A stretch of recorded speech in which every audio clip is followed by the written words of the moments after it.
Okay, so everyone, welcome back to Breslov Efrat here at Shir David, Baruch Hashem. Another beautiful day here in Eretz Yisrael, and every day here is beautiful, right? Baruch Hashem, and HaKadosh Baruch should please protect our Chayalim and the Chatufim, the captives. Wow, what is it now? 420 days or something? It's disgusting. It's unbelievable. To think about these people are what they're dealing with. I was thinking the other day when I invited this, I was thinking, Rabbi said, wow, so much time passed, right? So much time passed. And then all the pitzuim, we have all these injured soldiers. Unbelievable. So Hashem, please. It's a war. Yeah. Please, HaKadosh Baruch Hu, show them a lot of mercy, compassion, bring them all back home, and let's end this evil in the world. Please, HaKadosh Baruch Hu. Okay. So we're learning Hilchos Kriyas HaTorah, which is beautiful, and we're in Likutey Halachos, and we're in Halacha Gimel, and we're up to letter Vav. So we were learning many ideas so far of why we read the Torah, why we need to read the Torah Monday and Thursday, why 3 days can't pass without us reading Torah, right? Right, you know that, right, Jennifer? Right? Mm-hmm. You read the Torah on Shabbos, then you read it again on Monday. Then Tuesday, Wednesday, you don't, but Thursday you have the Torah, and then so on and so forth, right? So that's beautiful right there. We have many reasons so far, and we'll go over, we'll review a little bit, but let's take on today Vav. Kisheni v'chamishi heim bechinas kavanas el. Okay, we keep learning about this idea, which is based on lesson 87 in the second book. Okay, the whole idea of the kavanas el, the whole idea of tikkun abris, right? The whole idea of Elul is that that was when Moshe Rabbeinu went to Shemayim the second time to receive the Luchos Shniot, right? The second set of Luchos, he would go up to Shemayim on Monday and Thursday. Remember we learned that, right? And Moshe Rabbeinu forged the path for us that we have, that he made that pathway for our tefillas to be able to get up to where they have to go, through the Olamos, right? Through all of the worlds, through the Rakia, right, to get up to the Kisei HaKavod. Remember that, right? And we said the Torah is what illuminates the pathway. Correct? Remember we learned that yesterday? Well, the Torah is the illuminates the pathway. Hanoi said by Yam Derech, and that's the idea that gives us the pathway through the sea, the Yam. Okay, that's okay. So basically, it illuminates the pathway for the entire year. And there is the avoda that we do, that we just did, right? So we're finishing Mar Cheshvan, right? So it's not that far away, right? We were just involved in this. So that avoda that we did, the entire Elul, drives us through the year, gets us through the year, gives us that power, that thrust that we need to get through the year. Ki biyoim sheni nemra yehi rakia b'seich hamayim vayehi mavdil bein mayim lamayim. Okay. On the second day, HaKadosh Baruch Hu divided the waters, the upper waters and the lower waters. Right? There was upper water and lower water. Before it was just all water. Then Hashem divided the upper waters to the lower waters. Okay? That was on the second day. Bein mayim el yoinim l'mayim tachtoinim, the upper waters to the lower waters. Okay? That's pasuk in Chumash, right? Right? There's a pasuk in Chumash, right? So we have this concept of water up on high. There's a concept of water down here. Right? Really, the water is Torah. Ein mayim ela Torah. Right? Ein mayim ela Torah. Right? Okay. V'zeh, bechinas soid kavanas elul, bechinas derech, shenase ayedei bechinas im esek shemayim shamata v'a'itza she'ol hineka. This is a very famous teaching that we studied this many times. Right? A person should never think that I can reach so high. I can reach up to Hashem. No, that's no good. We had those guys trying to do that, right? The Dar Flogger, right? Those guys were trying to reach Hashem, right? Doesn't work. A person has to understand that the closer I get to Hashem, I realize Hashem is still infinite. So how can I really get close? I can get closer to the midas of Hashem. I can get closer to the understanding of Hashem, but I can't get necessarily closer to Hashem. And I have to keep striving. I have to keep going. No matter what, I have to keep going. I'm not there yet. That's the point. No person shouldn't think I'm there. I reached that point already, right? Moshe Rabbeinu was talking with Hashem, right? But he was striving more. He wanted to get closer and closer. Isn't that amazing, right? So again, none of us are on that level of Moshe Rabbeinu, and he was working. So how much more so do we have to work, right? But then on the other hand, the Yatsa Sha'ol Hineka, if a person fell all the way down to the pit, he fell into the pit. He fell into the pit of impurity and pit of sin, right? No, Hashem is still there, right? You have to remember that, right? Upper, lower, right? If a person is very high, upper waters, he can know that Hashem is still. He has to still work to get to Hashem. If he's low, he knows that Hashem is still there, right? And we learned this many times, how great it is when a person can reveal Hashem in that place, right? The Maimer Sassim, remember we learned about that? The Bereshis. Bereshis is the Maimer Sassim, right? Is that the statement that's a hidden statement. You don't really know it's a statement, right? And that's everything in the world takes its covet. It takes its possibility to exist, even if it's against Hashem, from that Maimer Sassim. Remember, we learned that, right? So when we also learned, when a person falls into that place, he falls that low, and the person at that point, in that place, he can reveal Hashem. That's the greatest thing. He can get closer to Hashem from that place than anything, right? And again, I don't suggest anyone falls down to try to get closer to Hashem. Right? Okay. This is if a person found himself there. Right? Okay. We don't have to try to do these things. We try to do the right thing, and then we'll have our stumblings as we go anyway. Right? But we don't have to look for them. Okay. Got it. Okay. Okay. The im esek shemayim iviyatza sheol heim bechinas yud el yoina she'al ha'alef va'yud tachtoina tachas ha'alef. Oh, look at this! Wow! Here we go. Aleph. The letter Aleph, right? So what is an Aleph? An Aleph is made from a Yud, a Vav, and a Yud. Right? If you take the Aleph apart, right? If you take the Aleph apart, you have the little thing on the top, the little piece that goes up, that's a Yud. Then the stick that goes across, that's a Vav. And then you have the Yud on the bottom again, the one that points downward. Right? So Mayim El Yoinim, Mayim Tachtoinim, upper, lower, middle. Right? Interesting, right? Okay. Shehem Bechinas Segol, right? This is the idea of the Segol, the Kuf Samach Aleph. He's going to explain. He'll explain this over here, right? This is if you do the Milui Yudin, right? So if you write out the word Yud, right? If you write out the word Yud, yeah, right. If you write out the letters of the Yud Kei Vav Kei. You write out the letters of the Yud, right? If you like we're doing in the Aleph, right? So if you do the Yud, you write out Yud, and you write out Yud, and then you write out Vav, all right?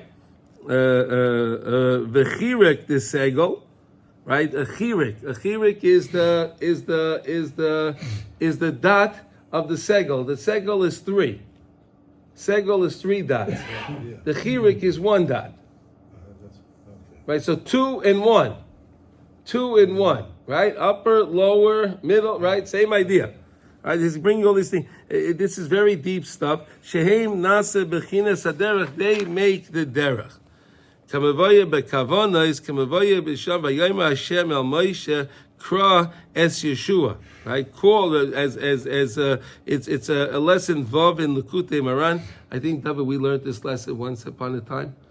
Lesson vav, right? Kra es Yeshua. Amavay kitzeitze, right? Also lesson pei beis. That was the lesson that you referred to the other day. Pei beis sham heitev, and you can understand these concepts a little bit more. But Rav Nosson is going to explain. But don't worry, he's introducing these ideas. So we introduced the idea of an Aleph. There's an upper and a lower. There's a chirik and there's a segel, right? The segel is the 3 dots. The chirik is the 1 dot, right? These are the concepts. We're gonna explain them now. V'zeh bechinas yehi rakia b'soich hamayim v'hi mavdil b'mayim lamayim. So there was yehi rakia. There was a firmament, right? B'soich hamayim, amidst the water, right? Besok, amidst the water. Vehi mavdil beimayim lamayim, and there was something separating from the upper waters and the lower waters, right? We're defining what this means. You understand? Yaniv, you got it? Right? Okay. Now, kamuva betikunim, ki mayim el yoinim heim bechinas yud el yoina she'al gag ha'alef. So the roof of the Aleph, right? We're calling the Gag, isn't it interesting? The top of the Aleph. I guess that's why it's called the Gag, right? Because it's the top of the Aleph. That Yud is referring to the Mayim El Yoinim, right? You know, it's amazing what you learn out in the Zohar, the letters themselves and the vowels that we have. So many teachings, right? We learned about the Tseirei, right? Remember, we're learning about all the different vowels. We learned about the different letters. Umayim tachtoinim, heim bechinas yud tachtoina, tachas gag ha'alef, which is under the roof of the Aleph, which is the second yud of the Aleph again, right? So you have the Aleph as the stick. I'm sorry, guys, it's a little bit. We're just trying to understand the Aleph, okay? So the Aleph is a Yervav, and there's a Yud and a Yud. The upper Yud is the upper waters. The lower Yud is the lower waters. We're calling it the Gag of the Aleph, and this is Mitachas HaGag of the Aleph, underneath the Gag of the Aleph. And the Mavdil, that's the Mavdil. Yeah. What? You wonder if it's too hot. So what's the...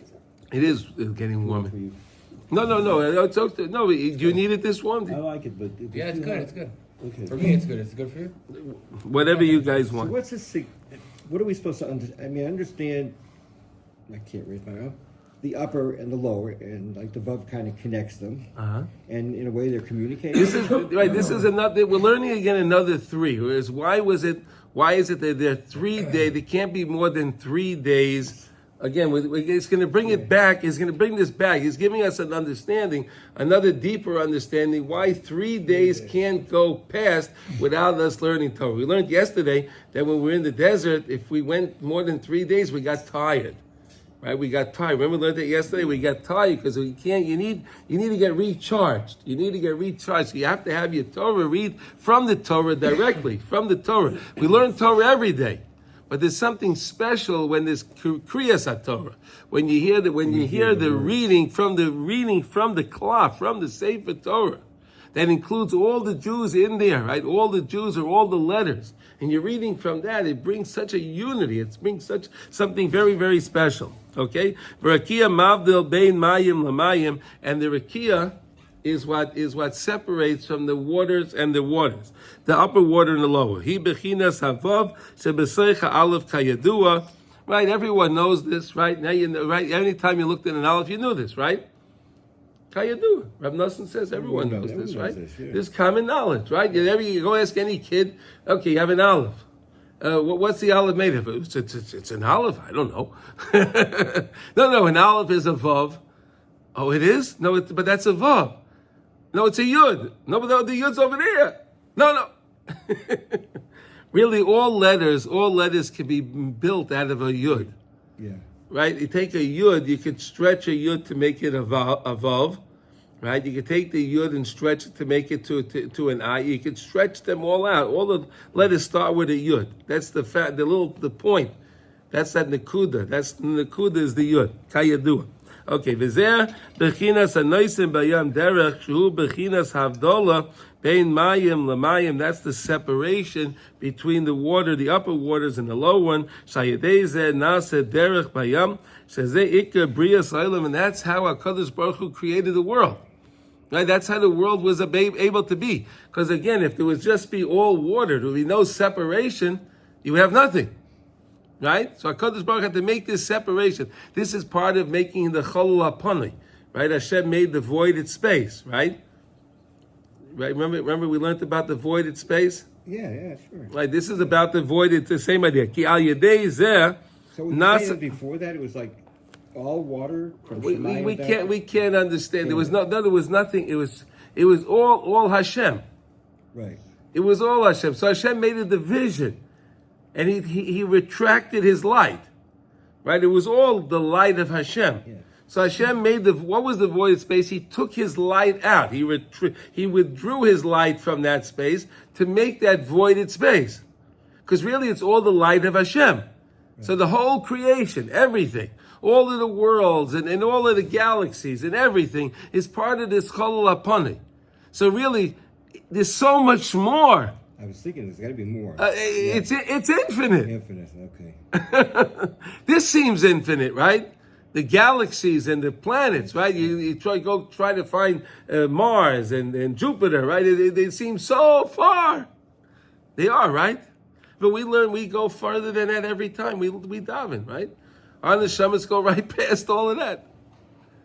It's fascinating. Okay. Nasavat ki bechinas haderech shu bechinas derech hatshuva. This is the whole idea of the derech hatshuva, and it's all about tshuva, right? That's what the whole month of Elul is about. It's always about coming back to Hashem, right? Every day we work on tshuva. We just learned the laws of Tachlon, right?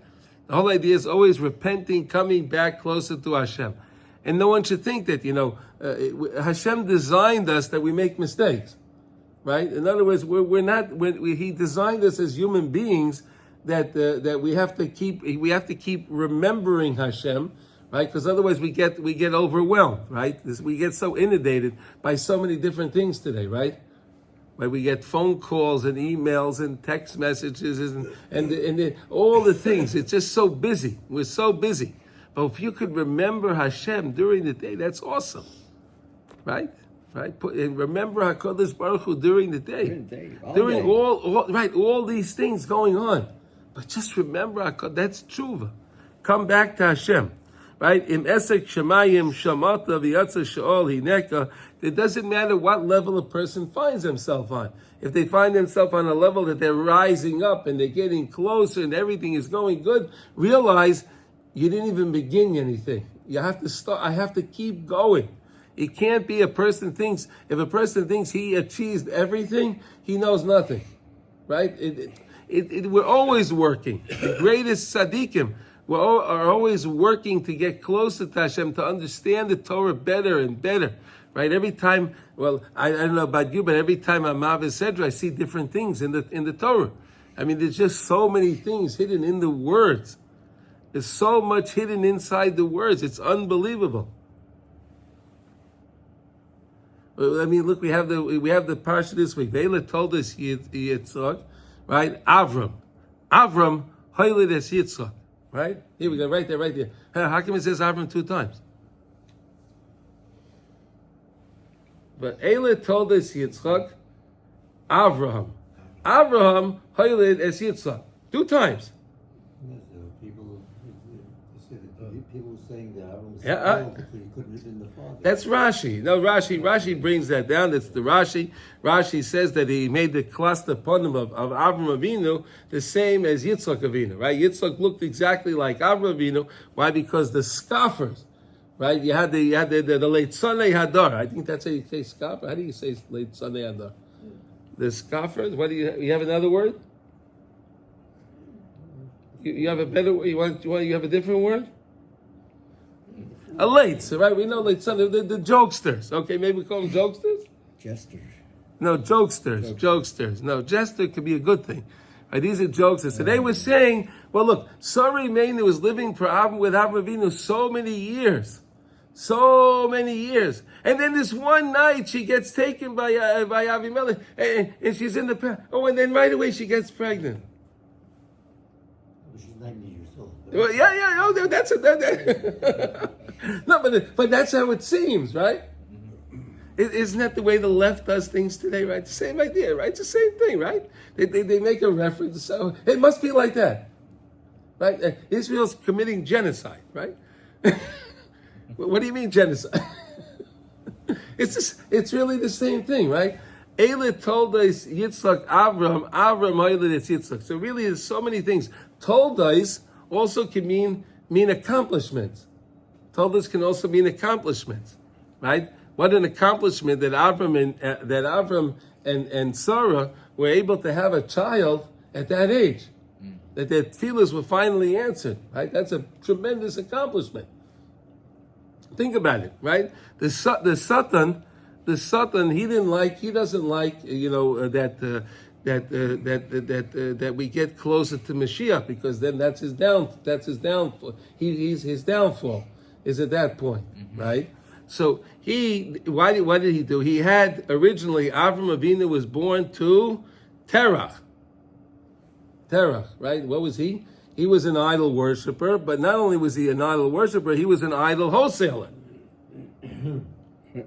So the Satan said to Hashem, it's okay, you put Avram Avinu in that family. Right? Put him in that family. It's good. He'll do good over there. It'll be okay over there. So he becomes Avram Avinu. Right? He becomes Avram Avinu despite all of that, right?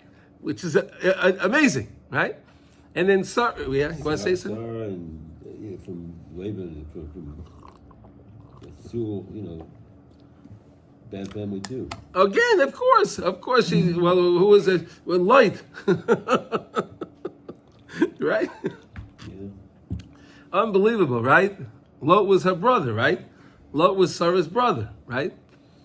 Ruth, David. No. So again, HaKadosh Baruch Hu hides the neshama there. Then he doesn't want Yitzchak to be born, because if Yitzchak is born, then Yaakov will come from Yitzchak, right? And really, was like we were learning the other day. We said that really, the two children that Rivka had inside of her was Esav and was Yaakov, right? And what do you call it? Really, the truth of the matter is, David HaMelech was also born as red. He had the same complexion. He was also red.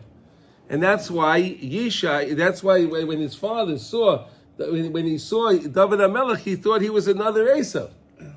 Right? They didn't like him. Right? They didn't like him. They casted him away. They thought he was another Esav. But really, David HaMelech was supposed to be born in the place with Esav. In the place of Esav. Esav was supposed to be born much later on. But the Satan didn't like that idea. David HaMelech is born, then his life is shortened. The Satan's life is shortened, right? Because we know as soon as Mashiach comes, the Satan's out of business. So he tries to do anything he can to prolong our agony, right? It's unbelievable.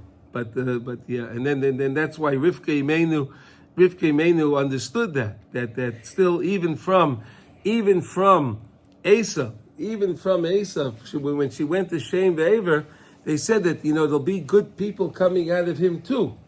Yes, he's not the greatest guy, but from him will be good guys that'll come from him.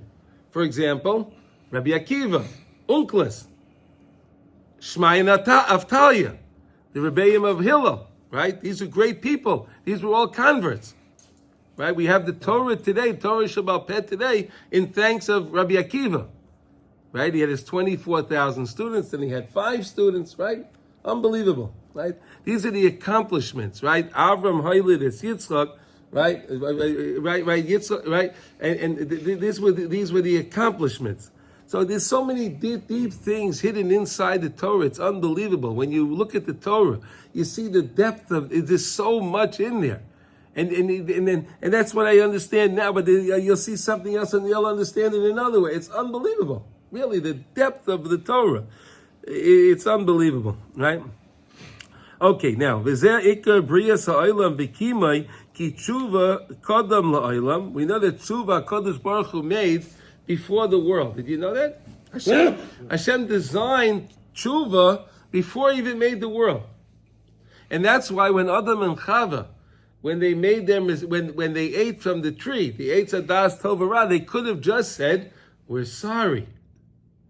Right? Adam could have said he's sorry. Sarah Chava could have said she's sorry, but she didn't say she's sorry. Tshuva was before the world, and that's the most incredible thing to realize, that we can always do tshuva because tshuva is kaidim la'olam. It was designed before the world. Hashem made the world in the way that there's going to be the zelu mazeh aseh lekim. There's going to be the bad and the good. and we're going to get, sometimes we're going to get mixed up, and we're going to go to the wrong thing. But to know we can always come back, right? You understand that? There's tshuva. Tshuva is koydem li'olam. U'b'loi zeh eino olam is kayim. Without that, the world can't exist. Right? Even think about it. We had what was the worst sin that the Jewish people did? The golden calf. Right? From what came from that? The Yud Gimel Midas Arachman. Right? The 13 attributes of mercy came from that. Right? You understand that? And we can't exist without the 13 attributes of mercy. Right? Ki ikar brias ha'olam begin dishmadinan lay is in a way is that we should recognize Hashem. Hashem designed the world in a way that we should recognize Him. Right? Look at the beauty in the world. Look at the beautiful mountains, like we were just talking about before, the Grand Canyon. Or look at, or go to the Golan, or go to the Dead Sea, and look at the beautiful. There's just such beauty here; it's unbelievable. See and say, "Marabu Masech Hashem." Right? You see the sun rise, the sun set. It's gorgeous. Recognize it's Hashem. Like we learned that we say in the Birchas Kriya Shema, right? We say Yotzer Hamaoros, right? Hashem is the creator of the luminaries. Remember, learned that, right? Yotzer Hamaoros. It's you, Hashem. Wow, I see the beautiful sun, and people say, "Oh, it's so beautiful." That's you, Hashem. I recognize it's you. Recognize Hashem. Look what it says. Begin this medinan idlay, to recognize Hashem. Hashem made everything in the world, so we should recognize Him. The Hainu sheyakir lahakir. Oisei is baruch b'chol moko. No matter where you go, wherever you go, you can find Hashem there, and that's all He wants you to do is find Him. That's our mission. Our mission is to find Hashem in the world. No matter where I look for you, wherever you are, Hashem, I'll find you. I know you're there. I'm going to look for you, Hashem. You understand? Like, when the kids play the game, hide, go seek, right? They're looking everywhere. They look everywhere to find the kid, right? Your kids, when I was a kid, I used to play it all the time, right? Yeah. It's a lot of fun, right? You look over here, you look over there, you look everywhere. What were you really looking for? You're looking for Hashem. You're practicing looking for Hashem. We could do that today. The same thing. And look around, find Hashem in every situation. Because Hashem is there. B'chol mokay. It doesn't make a difference. Nimsa shebiyoyim sheni. Hu bechinas hanoisem bayom derech. Shehu bechinas kavonas elo bechinas ha'alef. The idea of the yom sheni is like the aleph. Shehu bechinas yehi rakia b'soich hamayim v'hi mabdel bein mayim l'mayim. Right? So that was the idea. That was all done on the second day. Right? That was on the second day. Right? And Hashem made the division from the upper waters to the lower waters. HaKadosh Baruch Hu did that on the second day. So that's why we read the Torah on the second day. We have to make sure we read the Torah on the second day. We learned it's like the Aleph, right? The Aleph is the Yud, the upper Yud, the lower Yud. It's the Vav, the divider. That's the divider bein Mayim Yoinim Lamayim Tachtainim, right? That was the divider, right? And we did this all on Monday. Right? And that's another reference to why we read the Torah on Monday, right? Yesterday we learned that we do that because Moshe Rabbeinu went to Shemayim on Monday and Thursday. This is one of the reasons why Moshe Rabbeinu went to Shemayim on Monday and Thursday. And this is also another reason why we read the Torah on Monday and Thursday. Does anyone have any questions on this? I mean, it's pretty. It's why again I'm always amazed how Rav Nosson makes these references, right? The second day. Second day, Rakia. And it's an Aleph, and it he pulls these things together. It's unbelievable. Really, it's really unbelievable how he was able to pull all these things together so beautifully.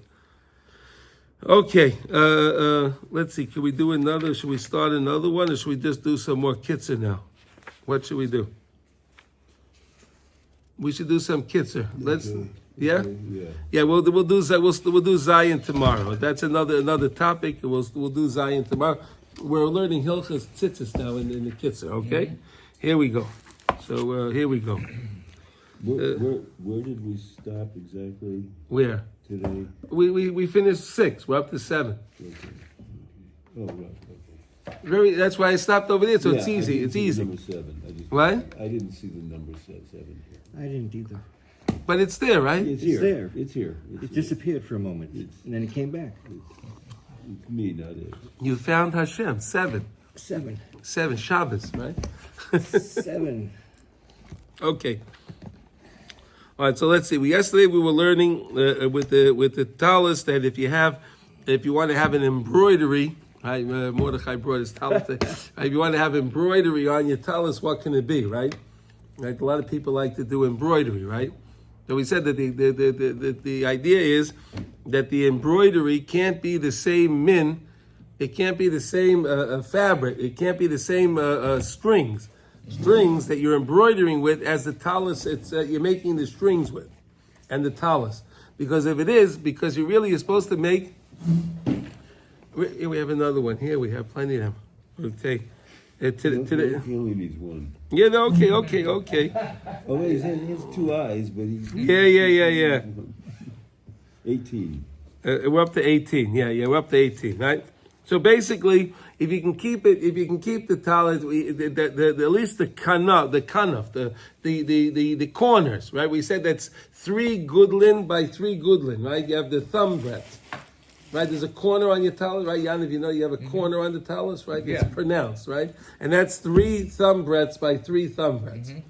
On the right, to the left, and all around. That's at least that's the size of that. So on there, be very careful that you don't use any kind of embroidery. If you want to do any embroidery, use something different than what you have. Like, for example, if you have a wool talis and you want to do embroidery, so you can use silk, right? Because you can't make the strings out of the silk, and you're not going to make the talis out of it because you can use something else. Or today, I guess you can use polyester or nylon, or today we have other things, right? But we're just using something from that time, so that was something different would be silk, okay? But again, the best thing is to don't have any embroidery on the talis, especially on the corner, especially on the corners, right? We're in Yudches. We're in the Simon Tet. No, so it's not only embroidery, like even this hole, Yeah. when you make the stitches around the hole, it shouldn't be the same material. It shouldn't be the same material, right? Because it should be the same material that the binding that you make around it shouldn't be the same material that you can make the tzitzis from. Okay, here we go. So today we'll do Yud Ches, okay? 18. So we're 9, 18. You find it? 18. 9. No, 9 on top. You have 9 on top. The tet. Ted, okay, that's 9. And then you want 18. yeah, that's we're up to 18. Imrotze lahase tzitzis min atalis kedei lisleis by tzitzis acheres yoise yofes. All right, so let's say you have tzitzis on your talis, right? And now you saw there's such nicer, thicker strings, better strings, right? Or the guy decides he wants to get the techelet or something. I don't know. It's something nicer. You know, if you have a talis, your tzitzis are kosher. You understand the thing we're doing here today? The tzitzis are kosher on your talis, but you want to upgrade the strings. Right? Is that a way we can say it like that? You want to upgrade them. Okay, you want to upgrade the strings. Or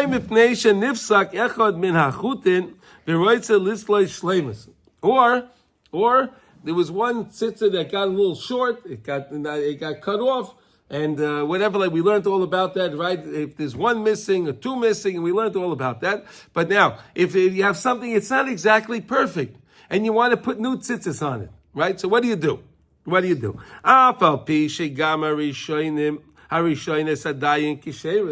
Even though the original ones are kosher, right? Like let's say the first guy, he wants to upgrade his tzitzis, but there's nothing wrong with the tzitzis that are there, right? They're kosher, right? Mikol makoy mutter, you still can do that. Why? Kivan she'enai mevatel es talis min tzitzis. I'm not nullifying I'm not disqualifying my talis. In other words, I'm going to take off the tzitzis, and I'm going to right away retie the tzitzis. So the talis will only get improved, because now it has better tzitzis on it, right? It'll be improved. The tzitzis, the talis will be now improved. Oh, so if it's improved, the other rabbi, Yisla by tzitzis yaitze yafas. Oh, I'm putting on there nicer tzitzis. How wonderful that is, right? Wonderful that I could put one nicer tzitzis. V'hei nizar shaloi ashlich es harishonis l'mokim b'zoyin. And this is a very important thing.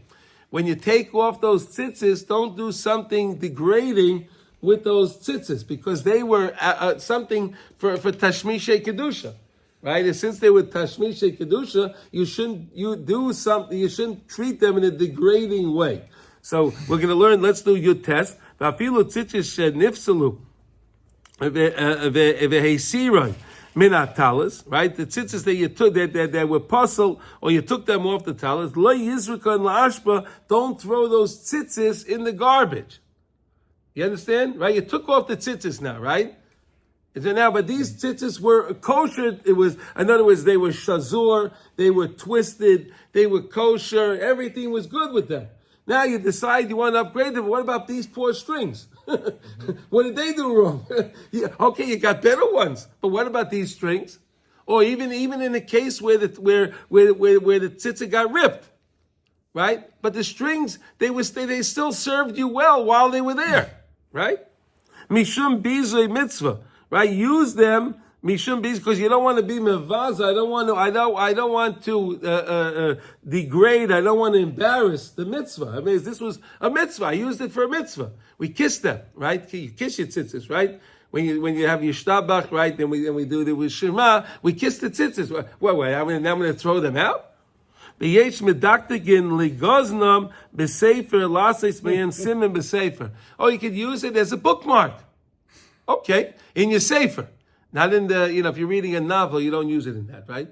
If you're reading a sefer, right? Take instead of buying those little, what do you call it? Those sticky things, right? The what do you call those things?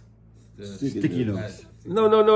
You put the markers. The markers. Use it use the tzitzit. Take that string and put a string in there. I've seen people do that. I've seen that sometimes in Sfarim, you'll see that you'll see a string in there and they'll use it. And then what was that? That was from his tzitzis. Oh, so now I'm using it for something nice, right? I'm learning in a sefer. I want to know where I'm up to, so I put the tzitzit there. I'm not being mevazit. I'm not degrading it at all. Right? Umishum is abed behu mitzvah choda zimna, because I already used it at least one time for a mitzvah. I want to do something nice with it. I don't want to just discard it. Right? Lis abed behu mitzvah achrisa. Right? Bigama talis. I want to use it for something else. I don't want to just get rid of it. Bigama talis shenis yashna ve'enai leifsha. Oid mitzvah. Let's say you have a talis that got old, right? You have a talis that got a little worn, right? It got some spots on it, right? Or whatever. You don't like it. You want to get another talis, right? You want to upgrade your talis, right? Happens a couple of years, you have a talis. It doesn't look so nice. The wool doesn't look so nice, right? So every once in a while, you like to get a new talis. I know, at least I do like to do that, right? Mm-hmm. So what do you do with it? Lo yaseh ba tashmish meguna. I shouldn't use it for something degrading. Like I shouldn't use it, let's say, to polish my shoes with, right? Or clean something, or use it as a rag, right? That would be something degrading. I shouldn't do that. Now, even though the beged itself, you can throw in the garbage. The garment itself, you can, but you can't use it. You can't use it for something, what do you call it? A chore, or some you want to polish your car with it or something, right? Don't do that, right? Because then you're degrading it. You can throw out the beged itself. These are not the strings, okay? We understand? We're talking now. The strings are we discussed. The strings you can use the strings. Some people use the strings as wicks, right? For your Hanukkah, right? You can take the string, right? You use that as a wick. You can do there are different things you can do with the strings. Here, now we're talking about the talis itself, not the strings. Okay, so you took the strings off, right? So if you're going to throw your talis out, you cut the strings off the talis. Don't leave the strings on the talis. Cut the strings off. Then you could take the talis itself and throw it. I would always recommend put it in a bag and throw it in the garbage. Don't throw it directly in the garbage. You don't have to do it in Gniza? Not the beged itself. Oh, okay. Not the talis itself, the cloth itself. The strings, yes. Okay. The strings, yes, but you don't have to put it in gazines. You can use it for something else. Another thing you can do is you can save it for with your, let's say, put it with your lulav, and you can also use it as for Erev Pesach when you go burn the chametz. You can use it also to burn the chametz with. You're doing it for another mitzvah. Use it for another mitzvah. That's the point. The strings themselves, because the strings were what qualified the talis to become a talis, right? You can have the most beautiful talis, right? But there's no strings on it, you can't use it. The strings qualify the talis to become a talis. Because of that, so therefore the strings you treat in a special way. Got it? You understand? The strings, but the garment itself, you don't have to treat it any specific way. You could just you can't throw it up, but don't use it. Cut it up as using it as a rag. You want to polish your silver or something. Don't use it for that. Don't use it for another task. You follow that? You understand the question? Okay. So the beged itself, not the strings. So if you have an old talis, cut the strings off. Use the strings for whatever we said. Use it as wicks. Use it as fuel for your fire for Pesach. Use it as a bookmark. Use it for something that you can use for a mitzvah. Use it as another mitzvah, okay? Or you can also put it in shemus. Like he said, you can put it in Geniza. Right? Yaniv said, you could put it in the Geniza. There's no problem with doing that. You can put it with your shemus. That's no problem also. But the beged itself, you don't have to do that with. Right, so that means that that's also considered if you have the arba kanfas, the tzitzis that you wear. If the beged it's the same idea as the talis, right? The small, the arba kanfas or the talis itself is all the same thing. Okay, so everyone, we understand this, right? Yeah. Okay, What if you have I'm not sure what it is. The atara, written on the collar. Oh, that's another problem. That's a problem. Okay. Right, that's a problem. Then if you have the actual bracha written on there, sometimes they wouldn't write the bracha. Sometimes they'll write. I mean, I don't ever understood why people have to have the bracha. I mean, you're wearing your talis for so many years, you still don't know the bracha yet. I mean, come on. You read the bracha. You read it. Yeah, you read the bracha. Yeah, okay. They don't put Shem Hashem. They don't do that enough. They don't put Shem Hashem, so then it's not a problem. Okay, everyone have a wonderful day. We should hear B'sorot Tovot. Kol Tuv, everybody.